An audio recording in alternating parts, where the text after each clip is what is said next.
Kemudian Bapak Ibu semua, em, masuk ke materi inti daripada strategi peningkatan produktivitas hasil. Nah ini, jadi di PTBS ini ada 7 varian produk yang kita edukasi. Nah, 7 ini ada kandidat satu lagi agrosawit. Nah, agrosawit ini buat NPK khusus sawit, kandungan fosfor dan kaliumnya cukup tinggi. Nah, tapi saya belum direkomendasikan untuk mengedukasi produk tersebut.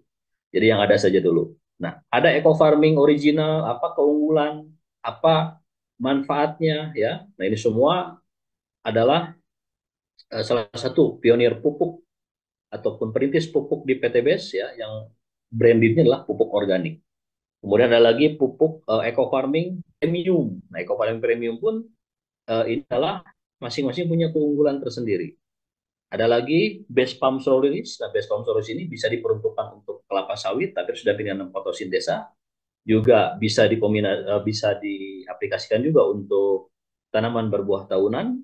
Juga bisa juga dikombinasi, bisa juga diaplikasikan untuk tanaman semusim yang berumur pendek. Ya, ini adalah base palm solaris. Banyak ini ya, banyak uh, tingkat penjualannya beberapa bulan yang lalu ini masih penyumbang omset terbesar di PTBS ya produk ini. Kemudian ada eco farming fotosintesa. Jadi varian eco farming itu ada 3, eco farming original, premium, dan fotosintesa. Dan ini alhamdulillah produk eco farming fotosintesa pun ini sangat penjualan sangat luar biasa ya. Nah kemudian ada Fast Grow. Nah Fast Grow ini adalah salah satu pupuk terbaru di PTBS ya. Yang pertama ada Fast Grow, Grow, dan Pambes. Nah ini masing-masing punya keunggulan juga. Kalau saya lihat, saya baca kandungan-kandungannya ini ternyata unsur kaliumnya cukup tinggi. Jadi Bapak Ibu semua yang mengalami permasalahan eh, tanaman berbuah tahunan, bunganya cepat rontok, pentilnya cepat rontok, pentil buahnya. Nah ini salah satu solusinya ini. Karena salah satu yang bisa mempertahankan bunga dan buah supaya tidak cepat rontok adalah unsur kalium. Nah unsur kalium ini cukup tinggi dibanding produk base farming yang lainnya. Ini 34,92% kandungan kaliumnya atau K2O-nya. Nah, kemudian ada lagi produk Sigro. Nah, Sigro ini pun spesifikasinya dikhususkan ya. Selain untuk tanaman kelapa sawit, ya, juga bisa digunakan untuk tanaman berbuah tahunan dan yang paling utama bisa dijadikan untuk tanaman semusim. Nah, tanaman semusim ini tanaman yang berumur pendek, baik dari tanaman pangan palawija dan hortikultura. Ya. Jadi dosis Sigro ini kalau dikemas 100 gram seperti ini, ya, ini 100 gram, ini sampling untuk kelas khusus, bimbingan khusus, dan closing tanpa demplon. Nah, ini kita berikan sampel seperti ini. Ini 100 gram ini untuk satu tangki. Kalau kita kombinasikan dengan SOP Best Farming 2, si grow-nya 100 gram atau sampai maksimal 125 gram, kemudian pas grow-nya 1 sendok makan, kemudian eco farming-nya 1/10 tuh. Nah, diaplikasikan ke lahan-lahan ke tanaman-tanaman yang sudah ditanam di umur 7, 23, dan 40 ataupun 14, 8, 42, dan 56, itu pun bisa ya. Nah, ini si grow. Kemudian kalau satu lagi kalau produk ini dari 7 varian produk itu, nah kalau Pambes ini dikhususkan untuk pemilih palmai atau kelapa sawit. Ya, ini sebagai satu gambaran pengingat bahwa di PTBS ada 7 varian produk base farming. Tadi mulai dari eco farming original, ya, eco farming premium, kemudian ada base palm solaris, ada fotosintesa, ada fast grow, ada sea grow, dan Pambes. Jadi ada 7. Nah, yang ke-8 agrosawit belum kita edukasi ya, karena memang eh, apa namanya, kalau saya ya kalau tidak diperintah ya tidak akan saya edukasi ya. Jadi nunggu dulu ya. Kemudian ada lagi Bapak Ibu semua, ini materi utama yang kita akan sampaikan pada kesempatan pagi ini. Nah, Bapak Ibu semua, komoditas padi adalah komoditas ya. Komoditas padi adalah komoditas yang paling utama ataupun komoditas unggulan ya yang ada di Indonesia. Pertama, ada 2 komoditas yang lebih mengarah dan gampang diproduksi. Yang pertama adalah kelapa sawit, tanaman buah segar ataupun minyak CPO-nya. Yang kedua adalah padi. Nah, dua komoditas dari yang satu dari tanaman perkebunan, yang satu dari tanaman pangan. Ini pemerintah pasti akan memproteksi harga. Karena kalau harga dari kelapa sawit, ya kemudian seperti kejadian dulu pernah terjadi sampai Rp600 di kebun. Bayang, Rp600 di kebun, banyak petani yang tidak mau panen. Kenapa? Karena ternyata ada berbagai permasalahan, ya. Jadi pemilik-pemilik kebun besar swasta itu kerjasama dengan Kementerian Perdagangan yang ada untuk membuka keran ekspor ke luar negeri sehingga minyak sawit di dalam negeri tidak tersedia. Maka gonjang-ganjing ketika menghadapi puasa 2 tahun yang lalu, minyak goreng hilang di pasaran. Nah ternyata salah satu tersangkanya sudah ditangkap dan ada beberapa menteri yang diberhentikan dan lain-lain. Itulah salah satu gambaran bahwa komoditas sawit, komoditas padi itu paling gampang dipolitisasi. Kenapa? Karena ini salah satu kebutuhan primer. Jadi minyak sawit ataupun komoditas padi ini sama-sama kebutuhan primer. Nah, di sini Bapak Ibu semua, saya akan menyinggung dulu program ketahanan pangan. Nah, Indonesia ini sekarang sedang fokus ke ketahanan pangan. Semua dilibatkan, termasuk angkatan bersenjata, kalau namanya. Sekarang antara TNI Polri memiliki tugas utama.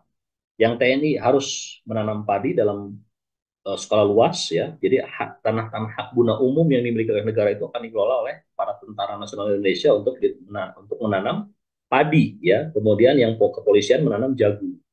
Nah, ini adalah salah satu program unggulan pemerintah, ya. Bahkan pemerintah pun sudah menandatangani, ya, keputusan presiden bahwa harga gabah kering panen yang petani tanam itu dia dikontrak seharga 6.500. Nah, keran impor ditutup, ya. Jadi ya inilah salah satu langkah pemerintah yang harus kita apresiasi. Nah, artinya keberadaan kita di PT BES ini harus memberikan dampak positif buat para petani. Nah, paling tidak Bapak Ibu semua ingat predikat kita di PT BES sebagai mitra ini adalah sebagai pengedukasi dan pemberi solusi buat para petani di daerahnya masing-masing. Maka ini semua perlu kita pahami apa itu materi dasar tentang pertanian dan apa itu produk knowledge based farming. Nah, di sini ada materi training strategi meningkatkan proses hasil gabah kering panen GKP supaya bisa tembus di atas 10 tahun itu seperti apa. Ada strateginya.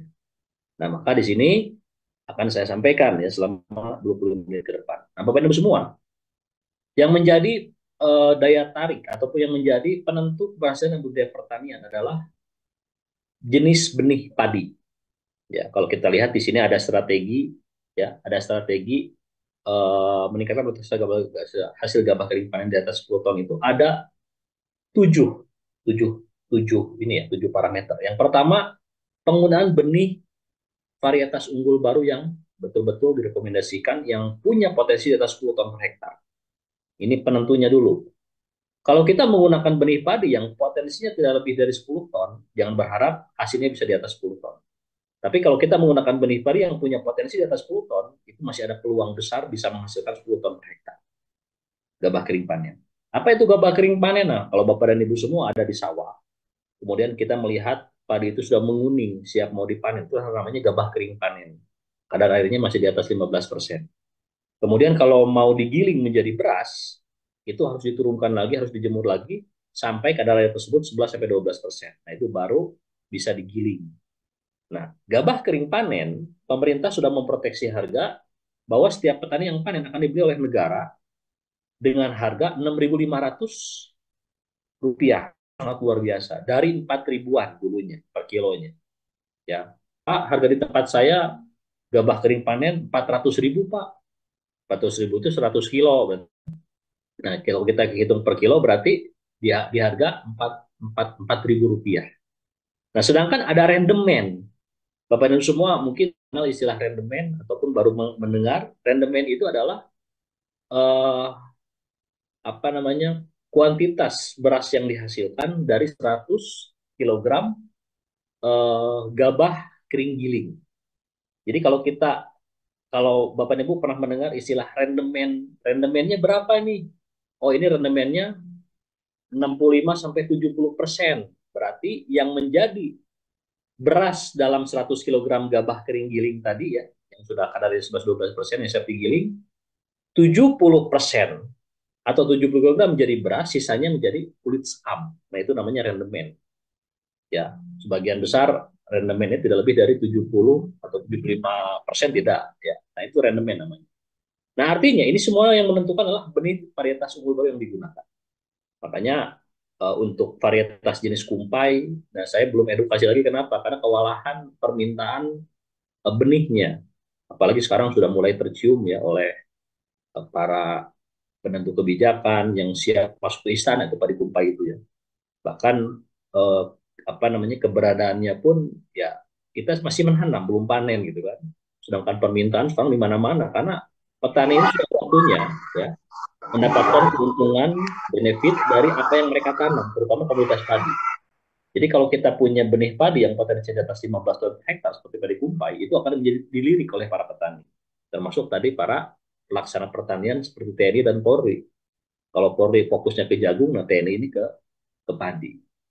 Nah kemudian apa benih yang kita rekomendasikan selain padi kumpai yaitu ini ya.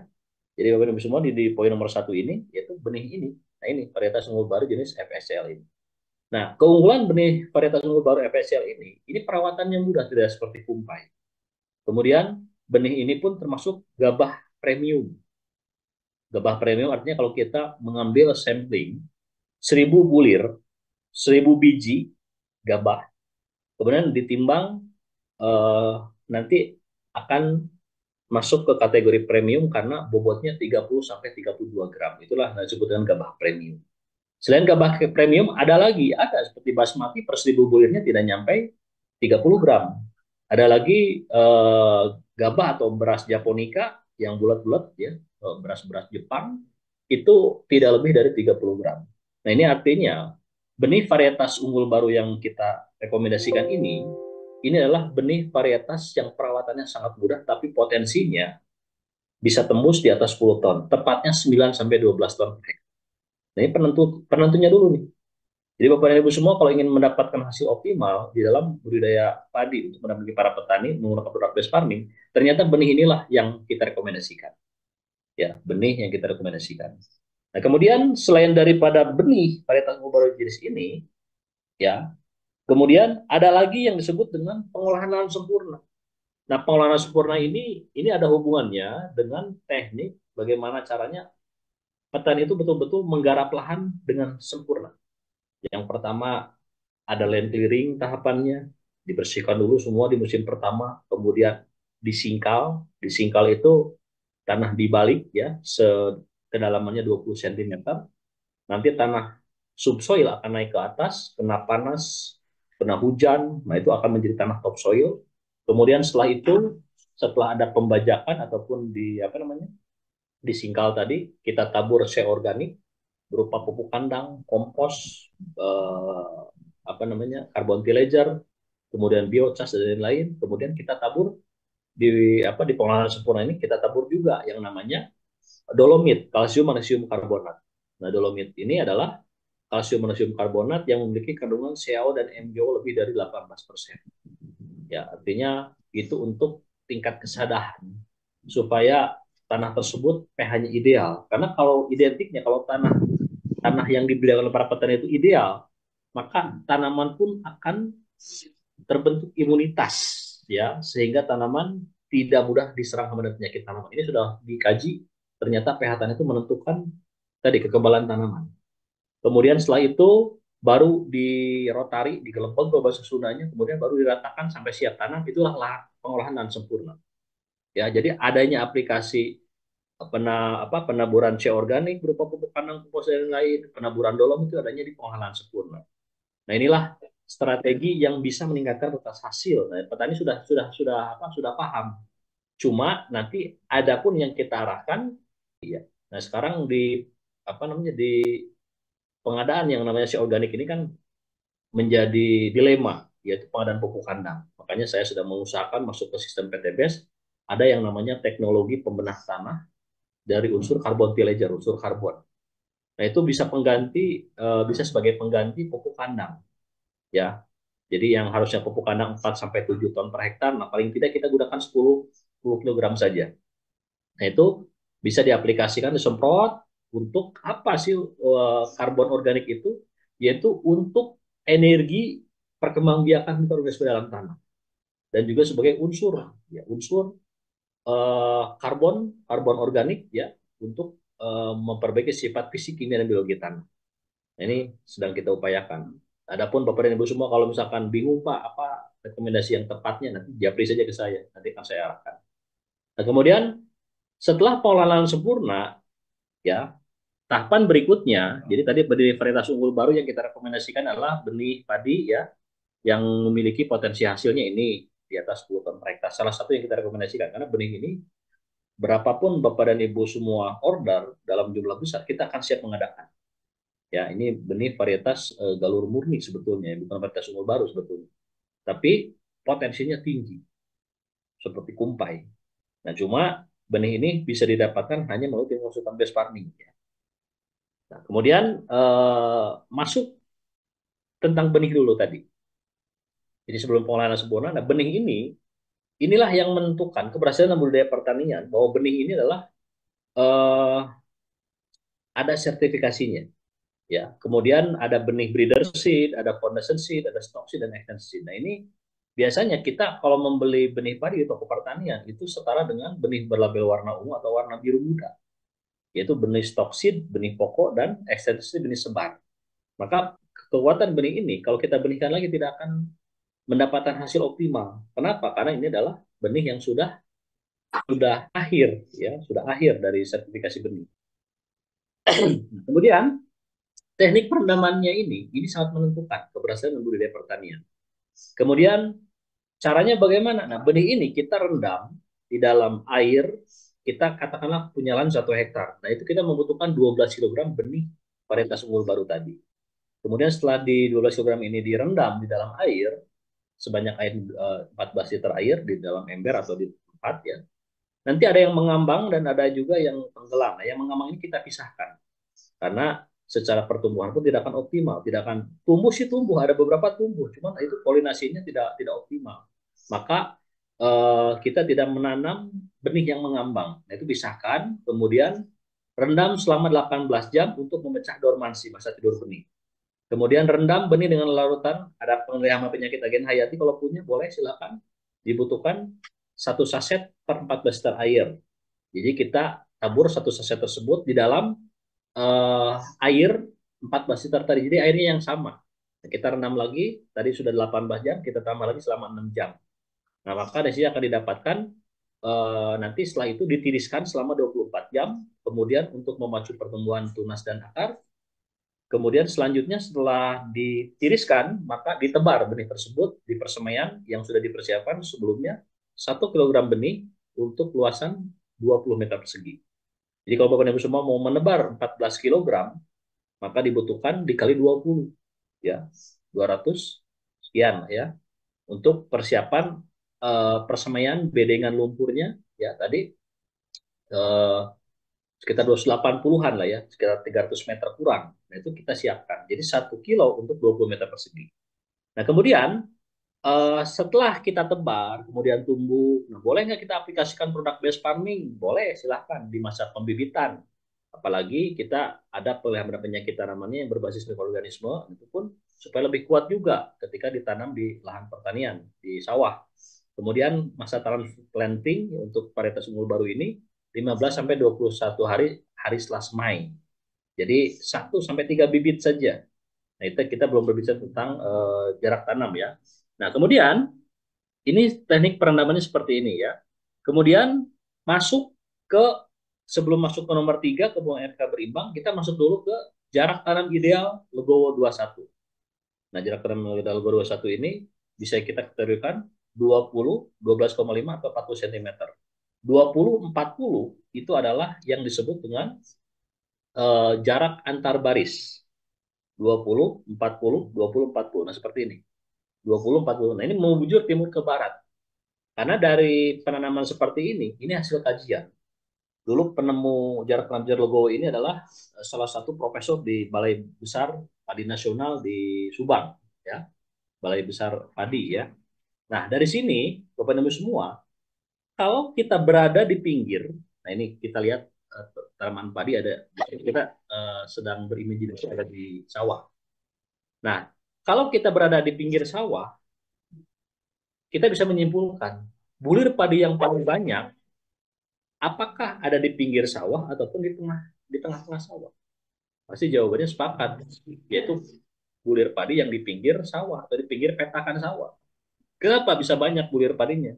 Karena tanaman yang berada di pinggir itu mendapatkan sinar matahari full ya untuk fotosintesis, sehingga tanaman itu betul-betul mendapatkan sinar matahari yang full tadi, sehingga produktivitas bulir padi itu akan semakin meningkat, berbeda atau berbanding terbalik dengan tanaman yang ada.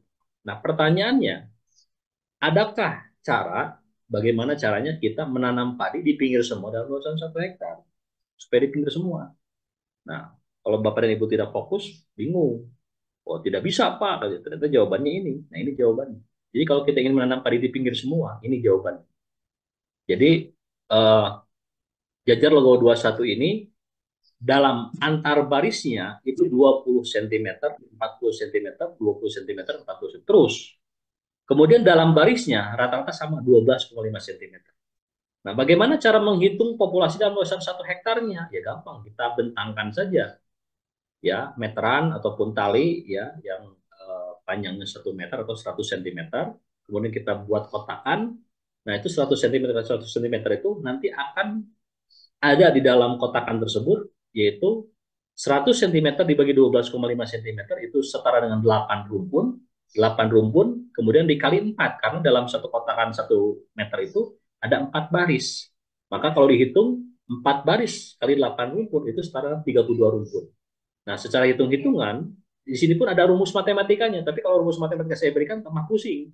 Ya, kalau rumus matematika bisa 330.000 per hektarnya, kalau ini 320.000 ya. Nah, belum dipotong pematang, galangan dan lain-lain. Tapi paling tidak di kisaran 320.000 sampai 330.000 ya tancapan atau titik tanam. Nah, jadi Bapak Ibu semua, jarak tanam seperti inilah yang direkomendasikan oleh tim usaha base farming kalau kita ingin mendapatkan hasil optimal menggunakan benih varietas unggul baru jenis FSCL. Pak, apakah padi kumpai cocok dengan menggunakan ini? Tidak cocok. Saya sudah pernah uji coba, tidak cocok. Karena padi kumpai itu ya harus mengikuti, punya potensi hasil tinggi, tapi harus mengikuti apa yang diarahkan oleh pemuliaannya. Kalau kita keluar daripada rekomendasi yang diarahkan oleh pemulia, hasil tidak akan optimal. Nah, ini ya, gambarnya seperti ini. Kemudian, nah, Bapak Ibu semua, inilah varietas unggul baru yang saya rekomendasikan ya untuk Bapak Ibu semua yang kalau misalkan mau menanam, tanamlah padi ini. Karena padi ini di fase vegetatif tidak ada perubahan. Ya, sama-sama saja kelihatannya seperti uh, jenis padi-padi yang lain. Tapi jenis padi ini ketika masuk di pengisian bulir, kemudian ketika masuk juga di pematangan, ini jauh lebih dahsyat hasilnya. Jadi 9 sampai 12 ton. Kalau kumpai di atas 15 ton. Karena kita dulu tentang padi kumpai ya. Ya, sambil nunggu dulu ini ada suara. Ya, lanjut. Nah, ini adalah padi yang sekarang menjadi trending juga ya di ketahanan pangan, nyari-nyari benih yang potensial tinggi. Kita sudah mulai dari dulu. Nah, benih padi ini memiliki umur panen yang cukup genjang, 85 hari setelah tanam. Cukup cukup cepat ya, 85 hari setelah tanam. 85 ST, berarti di bawah 3 bulan. Tinggi tanaman 85 cm, tidak terlalu tinggi juga. Potensi hasil tepatnya 9 sampai 12 ton. Kita sebut di atas 10 ton per hektar gabah kering panen. Gabah premium karena per 1000 bulirnya adalah 30 sampai 32 gram. Nasinya pulen, tahan terhadap serangan penyakit dan tahan lembab. Ini definisi pulen Sumatera Barat dengan Jawa Barat. Tagalengket di Jawa Barat pun ya kurang suka juga. Karena karakter di Sumatera Barat ya menyukai nasi yang tidak pulen, artinya tidak lengket. Ya sama-sama juga sebetulnya pemahamannya. Cuman istilah pulen ini agak berbeda karena memang beda definisi. Ya saya setelah diskusi dengan orang-orang Sumatera Barat ya, mitra PTBS. Nah, Bapak Ibu semua, ini masa pengisian bulir saja ini menjadi daya tahan sangat luar biasa, apa menjadi daya tarik luar biasa. Jadi kalau kita mau membuat demplot atau lahan percontohan dalam satu kawasan, nah kita menanam benih-benih yang kita rekomendasikan ini, insya Allah nanti ada tagline biarkan tanaman bicara. Jadi kita tidak harus capek-capek closing, ya tidak harus capek-capek menyampaikan materi. Nanti akan datang petani tersebut menanyakan ini jenis padi apa, pakai pupuk apa. Nah, nanti ujung-ujungnya tagline-nya biarkan rekening bicara. Maka inilah salah satu gambaran Bapak Ibu semua, kalau kita betul-betul mau menanam padi ya, kemudian eh, padi tersebut yang betul-betul bisa meningkatkan hasil untuk kesejahteraan para petani. Nah, inilah rekomendasi dari tim konsultan base farming ya yang kita rekomendasikan pada mitra PTBS ya. Nah, jadi benih ini insya Allah tersedia dalam jumlah besar pun ya. Kalau kumpai memang terbatas karena memang sekarang sedang berebut. Tapi tidak semua orang juga bisa nanam kumpai. Kalau ini petani mau pakai cara apapun bisa. Ini keunggulan dari benih varietas unggul baru jenis FSL ini ya. Nah, ini ketersediaan benih kita siap dalam jumlah besar sekalipun ya. Kan Bapak Ibu semua kalau minimal order 100 kilogram benih, nanti ada potongan harga ya. Karena di sini ada kelas pendampingan juga dan lain-lainnya ya. Nah, kemudian jarak tanam yang direkomendasikan tadi ya. Inilah jarak tanam jejar legowo 21, 20, 12,5, 40 cm membujur timur ke barat. Tujuannya apa? Manfaatnya jumlah anakan rumpun tanaman akan bertambah banyak, border efek terjadi ya, efek tanaman samping atau penyiraman matahari secara optimal, sirkulasi udara lebih optimal, mudah dalam perawatan, pemupukan dan penyiangan gulma, pengalihan hama tikus pun dengan jarak tanam seperti ini tidak disukai hama tikus ya. Meskipun ada serangan tidak akan dilanjut karena ini sudah menjadi jarak tanam ideal untuk setiap komunitas tanaman padi kecuali padi kumpai tadi. Meningkatkan produktivitas hasil 10-20% dari penggunaan jarak tanam di Cilegon 21 ini. Nah, kemudian dari teknik pengendalian gulma pun ada yang bersifat kimiawi ataupun mekanis ataupun manual ya. Kimiawi boleh Bapak Ibu semua karena kita tidak mengendorse produk-produk herbisida punya orang lain, tapi kalaupun Bapak Ibu sudah terbiasa yang ramah lingkungan boleh nanti japri ke saya. Kemudian teknik pengendalian secara mekanis atau menggunakan manual alat ini pun bisa digunakan. Karena bagaimanapun ada biaya yang harus dikeluarkan di dalam pengendalian amanah penyakit tanaman ini ya, terutama pengendalian gulma. Nah, ini harus dikeluarkan, baik itu menggunakan herbisida ramah lingkungan ataupun menggunakan alat gasrok ya, kemudian ataupun penyiangan secara manual. Nah, ini boleh digunakan. Yang penting kita syaratnya menggunakan berbagai herbisida pun yang betul-betul ramah lingkungan yang tidak bisa menjegal beberapa bakteri yang ada di produk base farming ya. Nah, ini dari bab pengendalian gulma. Kemudian ada intermittent irrigation. Intermittent irrigation ini ternyata kondisi tanaman padi itu sebetulnya tidak senang dalam kondisi tergenang terus-terusan. Makanya ada intermittent irrigation atau irigasi berkala. Setelah masuk ke umur 30 hari, nah kita bisa keringkan selama 3 hari, genangi selama 3 hari. Keringkan ataupun di apa namanya di ya tadi ya di kondisi macak-macak 3 hari, kemudian digenangi juga 3 hari. Jadi padi ini adalah tanaman yang tahan genangan tapi tidak tahan terhadap rendaman. Padahal faktanya tanaman padi itu tidak suka juga dengan dalam kondisi tergenang terus. Nah, maka ini ada intermittent irrigation, tujuannya adalah menghemat air irigasi, aerasi untuk tanaman, tanah dan tanaman, kemudian mencegah keracunan besi. Jadi untuk memutus kandungan besi yang ada pada lahan sawah, yaitu dengan cara intermittent irrigation ini. Mencegah penimbunan asam organik dan gas H2S, hidrogen sulfida, kemudian aktivator mikroorganisme tanah dalam kondisi macak-macak, mikroba malah aktif. Beda dengan yang sering tergenang. Mengurangi kerebahan, optimalisasi jumlah anakan produktif, matang gabah lebih sempurna, menekan hama keongmas dan tikus, serta warang. Nah, ini tujuan daripada intermittent irrigation. Nah, terlihatnya seperti ini ya. Jadi setelah retak-retak, diairin lagi, nanti pertumbuhan jauh lebih cepat. Karena tanaman sedang mengalami stressing, water stressing. Ya. Nah, ini salah satu teknologi ya pernah dibahas juga di beberapa belas atau puluh tahun yang lalu ya, bahwa teknik intermittent irrigation ini sama pentingnya dengan pemupukan. Karena tadi sudah disampaikan ya bahwa ada 7 parameter yang bisa meningkatkan kualitas hasil gabah kering panen. Benih varietas unggul baru tadi sudah dibahas, pengelolaan spora sudah dibahas, pemupukan NPK berimbang pun belum dibahas nanti akhir ya, SOP base farming 1 dan 2, kemudian jarak panjang logo sudah dibahas, penanggulan sudah dibahas, intermittent irrigation sudah dibahas. Nah, sekarang bab pengelolaan amanah penyakit tanaman. Nah, kita identifikasi dulu, Bapak Ibu semua, yang namanya hama itu dari tahun 70-an awal revolusi hijau di Indonesia itu, dia itu hama itu akan semakin terus kebal. Karena apa? Karena yang digunakan adalah bahan-bahan kimia sintetis dari pestisida yang mengarah kepada resistensi hama tersebut. Bahkan sudah mulai tercipta hama strain baru. yang sulit dikendalikan. Nah, ini dari jenis hama, dari jenis penyakit saja, ya. Di sini ada yang namanya hawar daun bakteri, ada busuk batang atau busuk pelepah, ada juga tungro. Tungro itu adalah penyakit virus yang disebabkan oleh warang hijau. Nah, itu carriernya pembawanya adalah warang hijau. Nah, kalau sudah terkena tungro, ini gambar yang paling tengah, tanaman itu menguning, kerdil, dan itu sampai kapan tidak akan keluar bunga. Ya petani rugi ya kalau sudah terserang tungro. Ada bercak daun leaf blast, ada neck blast. Neck blast itu cekek.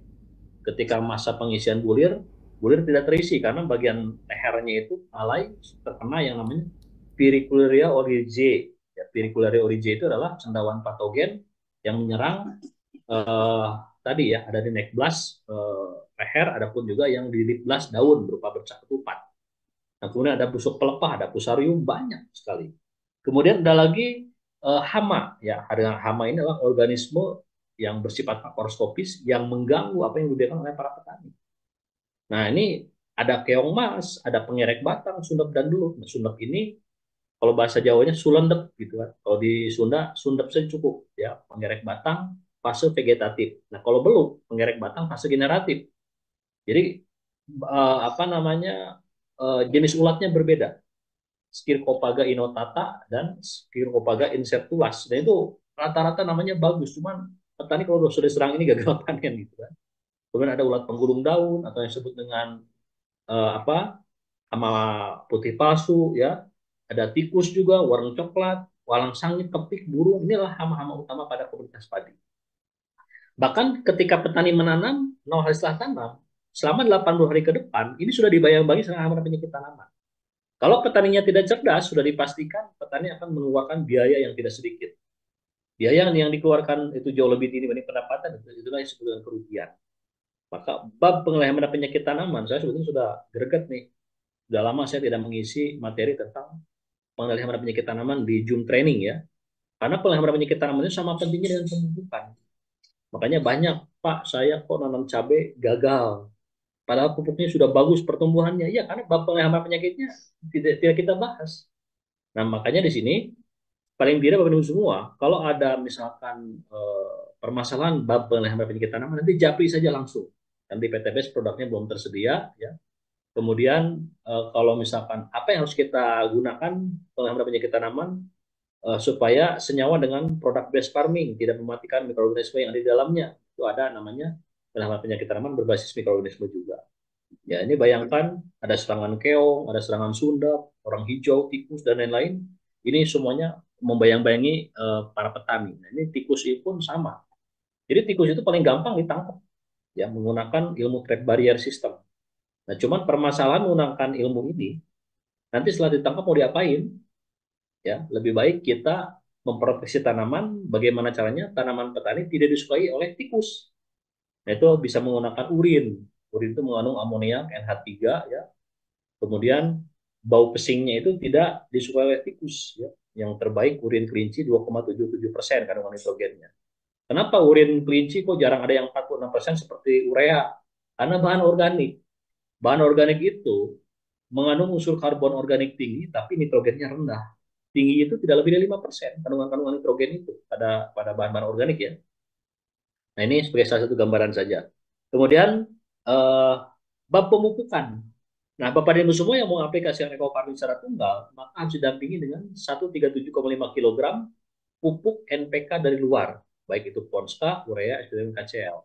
Dikali 2, karena persyaratan untuk memenuhi kebutuhan nutrisi ideal, ketika Bapak dan Ibu mau menggunakan pupuk organik di tahap pertama, itu 25% sampai 50%. Tapi ada kalanya 20% sudah terpenuhi kebutuhan nutrisinya. Tapi ada kalanya harus 25% kedua harus diaplikasikan. Nah, maka ini gambarannya seperti ini, Bapak Ibu semua ya, kalau mau menggunakan NPK organik dari luar untuk mendampingi eco farming misalkan. Nah, ini ponskanya 62,5, ureanya 35 kg, SPDL-nya 25 kg, KCL-nya 15 kg. Nah, ini dari 20% yang kita aplikasikan ke lahan pertanian. Ini kalau 137,5 ini setara 550 kg per hektar. Ya. Nah, kemudian di sini kalau mau diaplikasikan NPK organik tadi, di sini ada P1 dan P2, 27 dan 33 garis tanam. Adapun kalau Bapak Ibu semua tidak mau lagi menggunakan pupuk NPK Nurite luar, yang maunya menggunakan produk base farming, nanti kita rekomendasikan ada SOP base farming 1 dan SOP base farming 2. Karena bagaimanapun kita harus bahas juga, ya. SOP yang direkomendasikan oleh produsen kita tampilkan juga nanti pilihan. Jadi apakah kita mau menggunakan SOP yang sudah disediakan oleh produsen, ada pendampingan NPK dari luar 25% sampai 50%, atau yang mau lebih praktis menggunakan SOP base farming, yaitu penggunaan produk base farming, yaitu kombinasi eco farming, BSC dan fotosintesa, atau eco farming, pasture dan sigro. Nah itu, ya silakan. Karena ini syarat dasar penggunaan eco farming ini ada kunci keberhasilannya. Yang pertama, kunci keberhasilan aplikasi eco farming kalau mau diaplikasikan tunggal itu tergantung dari C organik yang diaplikasikan ke lahan pertanian, baik pupuk kandang, kompos dan lainnya. Kalau tidak ada C organik tersebut, maka kita konsekuen harus menggunakan 25-50% NPK anonik dari luar. Kemudian yang ketiga keempat, aplikasi ke tanah dan ke tanaman tidak harus difermentasi lagi, semuanya disesuaikan kebutuhan luasan lahan. Untuk lahan dibutuhkan 15 sampai 18 gram eco farming dalam luasan dalam satu tangki 15 liter air untuk satu tangki untuk 1000 meter persegi. Aplikasi ke daun dibutuhkan 3 gram atau 1/10 tub eco farming di dalam 1 liter dimasukkan ke dalam tangki 15 liter air untuk 1000 meter persegi. Itu saja gambarannya. Jadi pengaplikasian teknik pencampuran secara penyimpanan dalam botol disimpan bermalam-malam itu sudah tidak kita rekomendasikan lagi.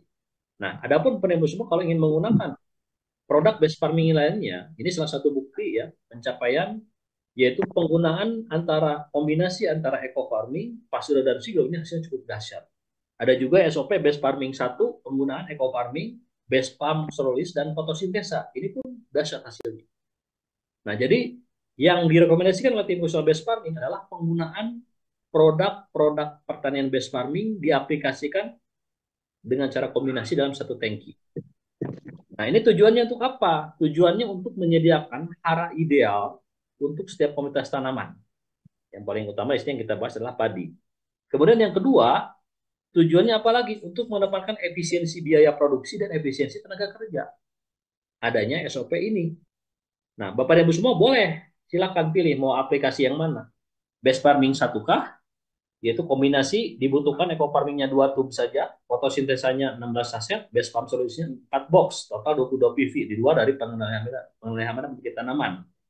Jadi kalau ada penghamanan penyakit tanaman setara dengan 27 PV saja untuk luasan 1 hektar. Nah, kalaupun mau menggunakan SOP base farming 2, yaitu kombinasi antara eco farmingnya dibutuhkan 10 tub, boleh pilih mau original atau premium, kemudian pasgrow-nya 10 pouch, dan sigrow-nya 2 pouch. Nah, ini boleh silakan pilih salah satunya. Ditambah penghamanan penyakit tanaman nanti japri saja supaya untuk memperkuat dan memproteksi tanaman dari serangan hama penyakit tanaman. Nah, dari sini silakan mau menggunakan yang mana. Sebagai salah satu contoh testimoni, ya, ini adalah SOP base farming 1 yang direkomendasikan. Cuma karena keberadaan fotosintesa ketika itu betul-betul tidak tersedia, maka fotosintesnya diganti dengan fast grow. Nah, ini video yang sering saya tampilkan ya. Ternyata hasilnya cukup optimal. Ini SOP base farming 1. Ya. Jadi Bapak Ibu semua, inilah SOP base farming 1 yang diaplikasikan di lahan-lahan tepatnya ini di daerah Indramayu ya. Nah, ini SOP base farming 1. Jadi dosisnya seperti apa per tangkinya untuk 1000 meter perseginya? Yang menggunakan metode nah, ini kita simak dulu. Bang, produksi desa dan Mas Bro gitu ya. Nah, ini hasilnya. Nah, ini dengan menggunakan metode desktop dan bibit demprot. Tuh. Tuh.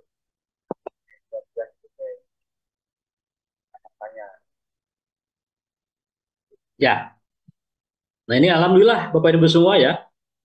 Jadi meskipun sebagian besar produk base farming ini diaplikasikannya disemprot ke daun, kemudian yang jatuh itu pun ada teknologi pembenah tanah yang bisa memanfaatkan berbagai residu kimia sintetis dari pupuk kimia anorganik yang diaplikasikan oleh para petani.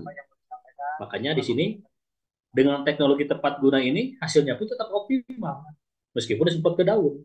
Sedangkan petani yang biasanya kan nabur-nabur, urea ditabur, terkadang guyonannya para petani sudah dibeli dibuang-buang.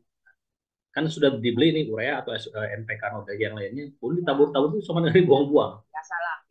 Ini gambaran Bapak Ibu semua SOP base farming. Satu yang mengkombinasikan antara base farm solution dengan fotosintesa, cuma diganti dengan fast grow.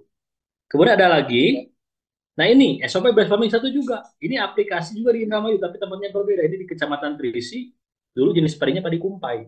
Ini aplikasinya base farm solution, dulu namanya masih Pilau, kemudian fotosintesa dan eco farming, SOP base farming satu. Ini pun jadi daya tarik, ya, daya tarik minat para pemilik, para petani yang menanam padi. Pasti setiap petani kalau ada lahan demplot, kemudian berani menampilkan yang namanya apa namanya eh, spanduk di awal, nah ini perlu keberanian khusus karena siap gagal, siap berhasil. Ini alhamdulillah di awal sudah dipasang ya. Apalagi, nah ini Pak Rehan Handoko ya. Nah, Pak Rehan Handoko ini beliau backgroundnya bukan di pertanian, tapi apa yang kita adakan yang namanya training dan lain-lainnya, beliau selalu mengikuti, bahkan sudah mendapatkan 4 sertifikat yang kita keluarkan sebagai bentuk apresiasi tim usaha base farming. Kemudian menyerap keilmuan dari tim usaha base farming, menanam padi di Cikampek, tembus hasilnya di atas 10 ton. Ini Inpari 32. Inpari itu apa? Inbrida padi irigasi. Kodenya 32. Ada lagi in apa namanya? Inbrida apa Inpari 418 tahan blast, tahan skek leher. Ini salah satu bukti Bapak Ibu semua, ya. Kalau produk base farming dikombinasikan,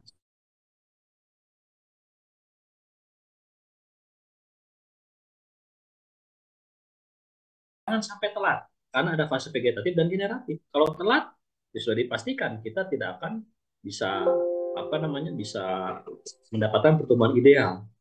Di fase generatif, pembungaan dan lain-lain, anak-anak tidak berkembang lagi, maka fokus tanaman akan fokus di pengisian bulir. Nah, ini sebagai satu gambaran ya. Kemudian ada lagi, Bapak Ibu semua, ini aplikasi eco farming dengan pengeliharaan penyakit yang sering kita rekomendasikan. Nah, kalau Bapak Ibu semua melihat video ini logatnya logat orang Bali, karena memang di Bali ini sedang gencar juga ya. Banyak mitra-mitra kita di Bali ya, yang mengarah ke pertanian ramah lingkungan sekarang, menggunakan produk-produk organik atau base farming ya. Nah, ini sebagai salah satu bukti Bapak Ibu semua. Waktu kunjungan saya ke Bali pun responnya mereka ini, apalagi di apa namanya di penduduk di Bali itu lebih mengedepankan ya tadi ya yang ramah lingkungan. Untuk organik, sedangkan di sebelah nah, ini perbandingannya yang tidak menggunakan kimia. Lihat saudara ini padi saya belum ada yang potong leher, daunnya masih sehat, dan sedangkan yang meskipun belum masuk ke fase pengisian bulir, tapi sudah bisa diperkirakan. Ini tanaman sudah terproteksi dari yang apa yang kita rekomendasikan penggunaan pengelahan dan penyakit tanamannya. Eco farming dan pupuk. Nah, kemudian Bapak Ibu semua, di komunitas padi pun di luar komunitas padi pun seperti hortikultura jenis sayuran berupa buah seperti cabai pun ini alhamdulillah. Jadi ini salah satu peserta diklat. Ya. Assalamualaikum. Beliau suami istri tinggal di Jawa Timur. Ya. Ini sedang berkunjung ke daerah Malang. Nah ini cabai merah jenis Tanjung ya, kalau di Jawa Barat misalnya Tanjung. Ini menggunakan kombinasi produk base farming antara eco farming, fotosintesa dan BSR juga. Nah ini cabai ini baru masuk ke tahapan panen pertama. Ya. Jadi ada beberapa yang sudah merah. Jadi kalau kita lihat tanamannya seperti biasa saja, karena buahnya ngumpat ya. Nah, buahnya ngumpat. Nah ini Bu Ambarwati dengan suaminya Pak Didik Purwanto, purnawirawan TNI Angkatan Udara. Jadi beliau aktif juga di TikTok ya. Jadi terus mengedukasi dan menebar manfaat untuk para petani. Nah ini salah satu bukti Bapak Ibu semua ya. Nah karena ini buah cabenya gede-gede, buahnya besar-besar, kemudian ada ranting yang patah gitu. Nah, ini baru petik pertama ya. Terus ada lagi ya. Nah, karena saking banyaknya buah, Ya, jadi untuk Bu Ambarwati dan Pak Didik ditunggu lagi nanti testimoninya ya untuk memberikan semangat juga buat mitra yang lain ya. Oke. Nah, kemudian ini pun jeruk yang menggunakan SOP based farming sangat luar biasa ya di daerah Kintamani. Kemudian sentra jeruk jeruk nasional itu ya ada di jeruk Brastagi, ya, jeruk manis Brastagi, jeruk manis di Kintamani, di Pontianak, ini terkenal tuh dulu di Jawa Barat ada jeruk Garut ya, jenis keprok. Ini semua menggunakan SOP based farming yang dikombinasikan. Makanya kita rekomendasikan Bapak Ibu semua dengan adanya kombinasi produk based farming ini ya, artinya kita ini bukan menambah biaya produksi bukan, tapi target utamanya untuk menyediakan nutrisi ideal untuk setiap komunitas tanaman. Nah, pertanyaan apakah ada efisiensi biaya atau tidak? Jelas ada. Kalau tidak ada efisiensi biaya, jelas produk kita tidak akan dilirik oleh para petani. Kita datang di berbagai apa namanya? Di berbagai tempat ya sentra-sentra padi nasional, rata-rata mereka itu menggunakan biaya produksi pengadaan pupuk dan pestisida itu di atas 10 ton per hektar. Di atas 10 juta per hektar. 10 sampai 15 juta per hektar. Nah, kita menggunakan produk base farming dengan kombinasi berapa? Kita membutuhkan 27 pp saja. Itu setara dengan kalau yang sudah jadi mitra eh, hanya repeat order saja 2 paket 4 juta. Kalau yang belum jadi mitra 4,85 juta. Di bawah 5 juta tetap masih murah. Bahkan petani yang ada di Bali pun menyampaikan, ya kami menggunakan sana produksi pupuk dan pestisida itu bisa menghabiskan 7 juta per 50 are. Artinya setengah hektar itu habis 7 juta. Berarti 1 hektar berapa? 14 juta. Sama. Sebagian besar. Menggunakan produk base farming, tadi sudah kita perlihatkan ya, hanya 22 pp saja. Ditambah pengendalian penyakit tanaman harus ada itu wajib. Nah, itu salah satu buktinya tadi di Bali pun memperlihatkan ya hasil yang menggunakan eco farming dengan pengendalian penyakit tanaman dahsyat luar biasa ya. Nah, inilah gambaran Bapak Ibu semua apa namanya bukti-bukti ya bahwa produk based farming kalau dikombinasi itu hasilnya ideal. Maka dari itu, Bapak Ibu semua, karena ini materi tentang strategi peningkatan produksi gabah kering panen 10 ton per hektar, maka tadi yang penting materi yang saya sampaikan ini ya tidak akan lepas dari itu tadi ya, yang apa namanya, yang ini silakan di screenshot saja. Mau pilih yang SOP ini boleh, mau pilih yang SOP yang ini boleh. Nah, ini nanti akan saya buatkan berupa flyer ataupun edukasi yang jauh lebih menarik gitu ya. Itu marilah sama-sama kita sempurnakan dengan doa penutup majelis. Subhanakallahumma wa bihamdika asyhadu an la ilaha illa anta astaghfiruka wa atubu ilaik.